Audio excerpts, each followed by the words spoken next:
সাথী সেদিন থেকে যেদিন তুমি মন দিলে আর মন নিলে, আমি তো তোমার চিরদিনে হাসি কান্নার সাথী।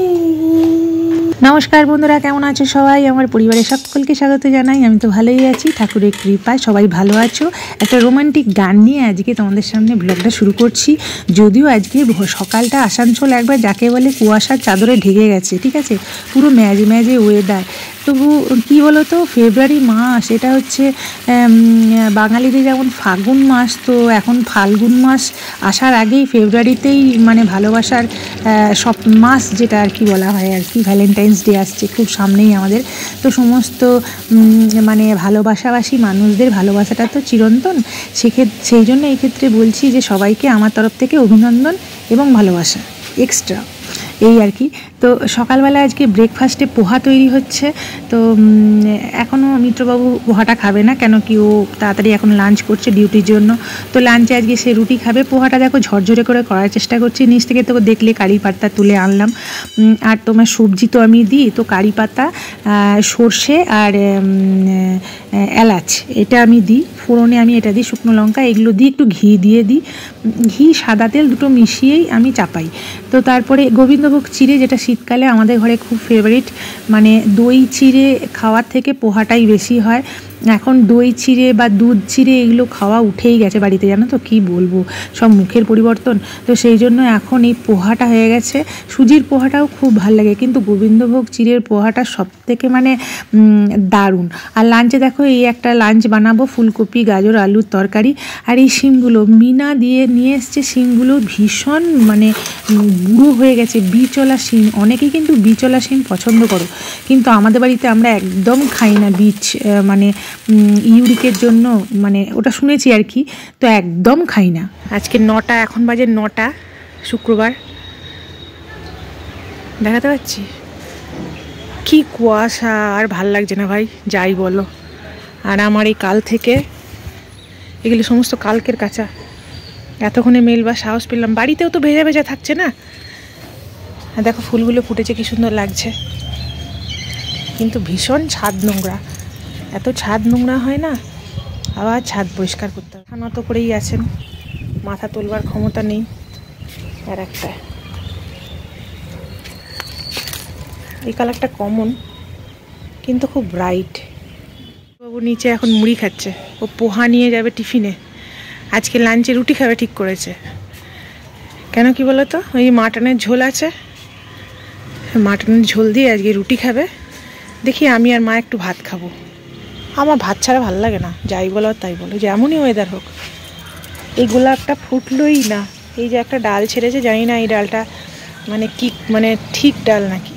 এই দেখো মিত্রবাবু শাক গাছ, তার সঙ্গে লঙ্কা চারা সমস্ত বাড়ছে একসাথে। এই শাকগুলি একদিন নিচে যাবে। শাক প্রচুর, এখনই মাকে শাক বাছতে দিয়ে এসেছি, সেটা রাত্রে রুটি হবে। এখন আমার বাড়িতে মেথি শাক রুটির জন্য ব্যবহৃত হচ্ছে, ওটা খুব ভালো, মানে খেতে ভালো লাগছে, ঠিক আছে। শাকের তরকারির থেকে রুটি। এত বিচ্ছিরি ওয়েদার, এই ওয়েদার ক্লিন হবে কটায় বলো তো? সেই 12টায় 1টা।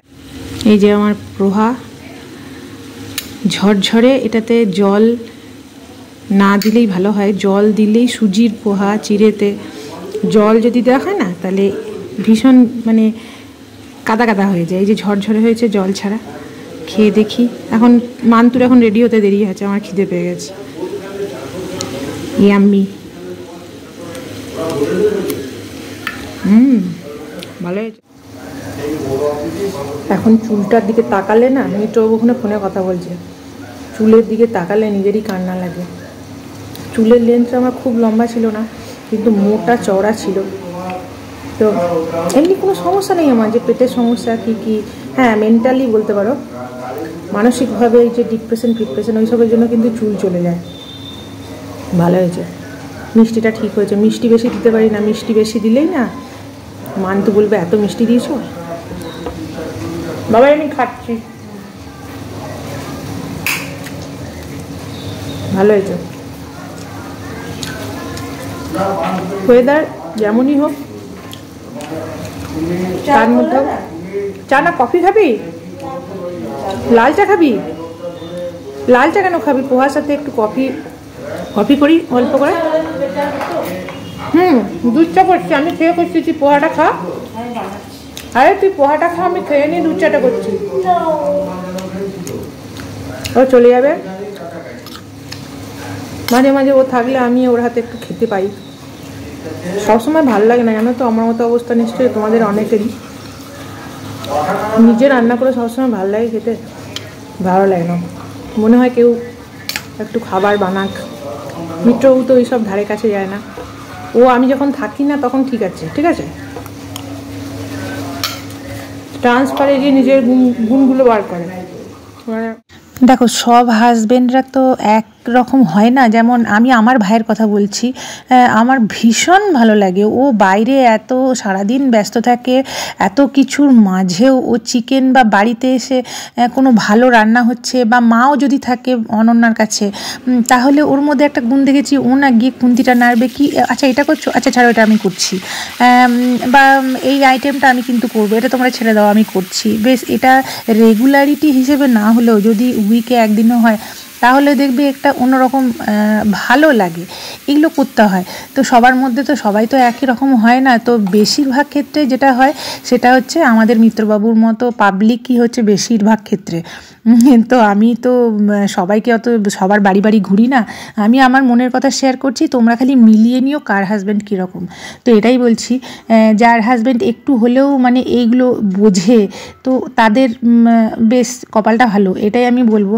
আর এখন একটা এজের পর কি হয় বলো তো, যখন স্বামী আমি দুজনে মিলে বসে কোনো আলোচনা ভালো আলোচনা থেকে যে সেটা কখন কোন মুহূর্তে ঝগড়ায় পরিণত হয়ে যাবে, তর্কাতর্কিতে পরিণত হয়ে যাবে, সেটা তুমি নিজেও বুঝতে পারবে না। ওই জন্য এখন কম কথা বলা ভালো, কম বেশি মানে সব বিষয়ে নাক না গলানোই ভালো, এই হচ্ছে ব্যাপার। তো আমার রান্নাটা নিরামিষ, এই একটা তরকারি করছি, ওদের তো মাটন আছে, চিকেন আছে, বাপ বেটি সমস্ত আছে, শুধু আমার আর মায়ের জন্য স্পেশাল করছি ফুলকপি আলু গাজরের তরকারিটা। একটু ভালো করে কষিয়ে একটা ঝোলঝোল তরকারি করলাম যেন ওটা দিয়েই ভাত খাওয়া যায়। আমি একটা ডিমের পোচ করে নেবো, আর মা তো এখন আলু সেদ্ধ খেতে চায় না, মা ঘি নেয় তো নেবে, এই হচ্ছে ব্যাপার। তো মিত্রবাবু রুটি করব, এই যে রুটি করছি, আর এখনও স্নান পুজো হয়নি, তাই জন্য মান্তুকে বললাম যে তুই একটু মাটনটা বেড়ে দে বাবাকে। এই ডেলিকার নিত্য নয় মৃত্তিকার কি ব্যাপার, এর মাঝে যদি একদিন একটু পরিবেশটা অন্যরকম হয় তাহলে আমরা খুশি হয়ে যাই ভাই। যাই হোক, অনেক মানে মিত্রবাবুর নিন্দা করে ফেললাম। এই ব্লগটা যখন দেখবে তখন সে রিয়াক্ট তো কিছু একটা করবেই, ভিডিওটা দেখে পরে ভিডিওতে করতে পারে বা ভিডিওর বাইরেও করতে পারে। যাই হোক, সেটা তো আমি আর কিছু করার নেই। ধরো আমার ভেতর থেকে যে আফসোস আর দুঃখগুলো আছে সেগুলো আমি তোমাদের কাছে শেয়ার করতে বাধ্য হলাম, কেন কি আমি তোমাদের বন্ধু হিসাবে মেনে ফেলেছি, আর সেই জন্য শেয়ার করতে আমি বাধ্য। তো এই হচ্ছে ব্যাপার। আর আমার এই শেয়ারের কথা, এই দুঃখটা আমার মনে হয় অনেকের সঙ্গে মিলে যাবে, তারা মনে মনে ভাববে আমার ঘরেও তো এই একই কেস। তো এই জন্য শেয়ার করলাম। আজকে আর কিছু ভিডিও মানে আর এগোচ্ছি না ভিডিওটা নিয়ে। তোমরা সবাই খুব ভালো থেকো, সুস্থ থেকো, আর এরকমই একটা ব্লগ নিয়ে আবার হাজির হয়ে যাব তোমাদের সামনে। তো আজকের মতো টাটা বাই, সবাই খুব ভালো থাকবে।